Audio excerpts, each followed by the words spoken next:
মাধ্যমিকের দ্বিতীয় দিনে পরীক্ষা কেন্দ্রে মোবাইল সমেত ধরা পড়ল 4 পরীক্ষার্থী। তারা লিখিত অভিযোগ দায়ের আর তার পাশাপাশি 4 জনকে উত্তরপত্র বাতিল করলো। তাদের 4 জনেরই কিন্তু উত্তরপত্র বাতিল করেছে পর্ষদ। আর উত্তর দিনাজপুরের গোয়ালপুকুরের এক ব্লকের নন্দছাড় হাই স্কুলের ঘটনায় তীব্র চাঞ্চল্য ছড়ালো মঙ্গলবার। স্কুল সূত্রে জানা গেছে, পরীক্ষা কেন্দ্রে ঢোকার সময় তাদের কাছে মোবাইল ছিল না। কেন্দ্রে প্রবেশের পর স্কুলের পেছন দিক থেকে কোনোভাবে কারোর মাধ্যমে তারা মোবাইল ফোনগুলি লুকিয়ে পরীক্ষা কেন্দ্রে প্রবেশ করে।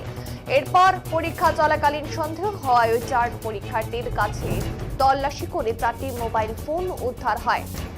পর্ষদ কর্তৃপক্ষের দাবি, তাদের জেরা করে জানা গেছে তাদের ফোনে উত্তরও পাঠানো হয়, কিন্তু তারা কোনো প্রশ্ন পাঠায়নি। এরপর তাদের দ্বিতীয় দিনের পরীক্ষা বাতিল করে গোয়ালপুকুর থানায় লিখিত অভিযোগ দায়ের করেন স্কুল কর্তৃপক্ষ। এতেই প্রশ্ন উঠছে, তবে কি মাধ্যমিকের প্রশ্নপত্র ফাঁস হয়েছে, না হলে কিভাবে শুধু উত্তরপত্র পেলেন পরীক্ষার্থীরা? এখন এর তদন্ত হয় কিনা তাই কিন্তু দেখবার।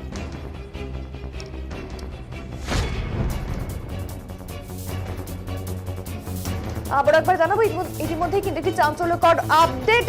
মাধ্যমিকের দ্বিতীয় দিনের পরীক্ষা কেন্দ্রে মোবাইল সমেত ধরা পড়ল 4 পরীক্ষার্থী। থানায় লিখিত অভিযোগ দায়েরের পাশাপাশি 4 জনকে উত্তরপত্র বাতিল করলো তাদের পর্ষদ। আর উত্তর দিনাজপুরের গোয়ালপুকুর এক ব্লকের নন্দছাড় হাই স্কুলের ঘটনায় রীতিমতো চাঞ্চল্য। কারণ স্কুল সূত্রে যেমনটা জানা গেছে যে পরীক্ষা কেন্দ্রে ঢোকার সময় তাদের কাছে কিন্তু কোনো মোবাইল ফোন ছিল না।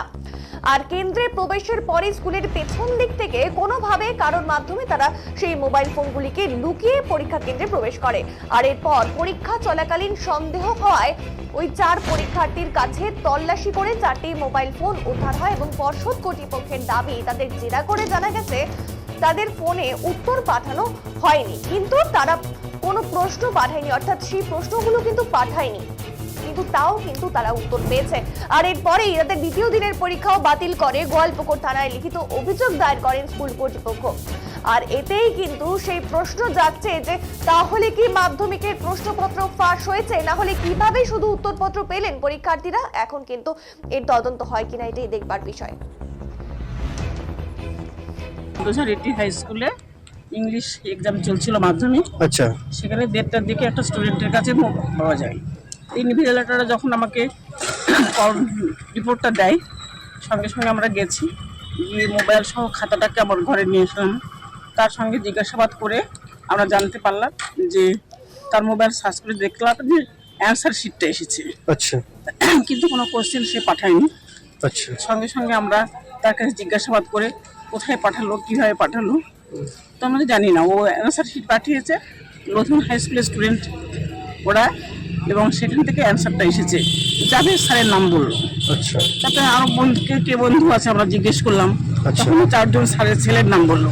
আচ্ছা, সেই হিসাবে আমরা সঙ্গে সঙ্গে রুম নাম্বার 9, 10, 11-এ গিয়ে আমরা সার্চ করলাম, ওদের কাছে মোবাইল পাওয়া গেল। কিন্তু সেরকম কোনো কোশ্চেন তারা পাঠিয়েছে সেরকম আমরা পেলাম না, কিন্তু অ্যান্সার শিটগুলো পেয়েছি। অ্যান্সার শিট পেয়েছেন, অ্যান্সার শিট মানে মিলে যাচ্ছে পুরা? হ্যাঁ, মিলে। আচ্ছা, তা আমি এখানে কমপ্লেন আপনারা কি বলে কমপ্লেনটা? সঙ্গে আমরা কমপ্লেন করলাম যে এরকম আমরা পেয়েছি। সঙ্গে সঙ্গে ইনভিজিলেটর তৎপরায় ধরা পড়েছে এবং তারা অ্যান্সার করতে পারিনি। মোবাইল বের করার সাথে সাথে আমরা পেয়েছি। বললাম, তোমরা কিভাবে মোবাইলটা ঢুকালে? আমরা তো ফিক্সিং করেছি। তখন বলছে না, আমরা গেটের সময় আমাদের মোবাইল ছিল না। আমাদের স্কুলটা তো বাউন্ডারি দেখে অনেকটা জায়গা, ওরা প্রাচীর টপকে কেউ মোবাইল ফেলে দিয়েছে তো ভেতরে ঢোকার পর পেছনের দিকে থেকে মোবাইল নিয়েছে, তখন ওরা নিয়েছে। যাই হোক, ইনভিজিলেটর আমি অনেক ধন্যবাদ জানাই যে সঙ্গে সঙ্গে আমরা আমাদেরকে জানিয়েছে এবং তাদের খাতাগুলো আমরা ক্যান্সেল করেছি। লিখতে পারিনি, ওরা কোনো কিছু লিখতে পারেনি, কিন্তু খাতাগুলো আমরা করেছি এবং থানায়